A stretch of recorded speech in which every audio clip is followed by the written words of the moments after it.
ప్రజల పక్షాన నిలబడి న్యాయం చేయవలసిన అధికారులే దౌర్జన్యంగా అనుమతి లేకుండా పొలంలో రహదారి ఏర్పాటు చేశారని ఓ రైతు ఆవేదన చెందుతూ సబ్ కలెక్టర్ ను ఆశ్రయించాడు.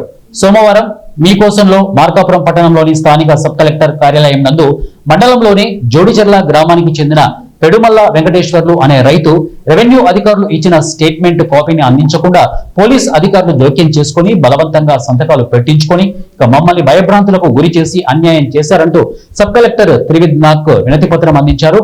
ఈ సందర్భంగా రైతు వెంకటేశ్వర్లు మాట్లాడుతూ బొందలపాడు ఇలాఖాలో ఉన్న పొలానికి పూర్వం నుండి ఉత్తరం వైపు నడకదారి ఉండగా ఇప్పుడు పైన ఉన్న పొలానికి రహదారి కావాలంటూ సుమారు 25 సెంట్ల పొలాన్ని ఆక్రమించి రాళ్లు బాతుకొని నన్ను ఇబ్బందికి గురి చేస్తూ లేనిపోని కేసులు బనాయించి పోలీస్ స్టేషన్ చుట్టూ తిప్పుతూ నానాయాతలు పెట్టారని న్యాయం చేయాలని ఆవేదన వ్యక్తం చేశారు.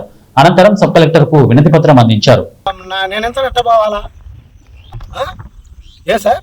నాకు నష్టం సార్, ఈ పొలం పోయిందంటే ఇవాళ 7 లక్షలు 8 లక్షలు మొత్తం కనీసం 8 లక్షలు వేసుకో, ఎంత నష్టం నాకు? అసలు అది డబ్బులు ఎటనే నా పిల్లల భవిష్యత్తు నాశనం అయిపోలేదా?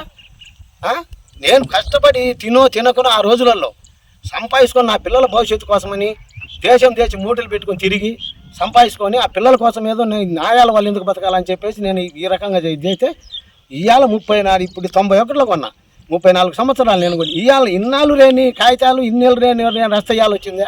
ఇప్పుడు ఏం చేయాలి? అసలు దీన్ని పరిష్కరించినప్పుడు దశ ఏంటంటే ఇది న్యాయం చేయాలి. నేను 4 సార్లు కలెక్టర్ గారి కాడికి పోయి వచ్చినాను, ఆఫీసు గారికి, మళ్ళీ జేసీ ఆర్డర్ కాగితాలు తర్వాత 2 సార్లు పోయి మళ్ళీ ఇచ్చి వచ్చిన జేసీ గారికి. వాళ్ళేమో ఎంఆర్ఓ గారికి కాగితాలు పంపుతున్నారు, ఆయన మమ్మల్ని పిలవట్లే.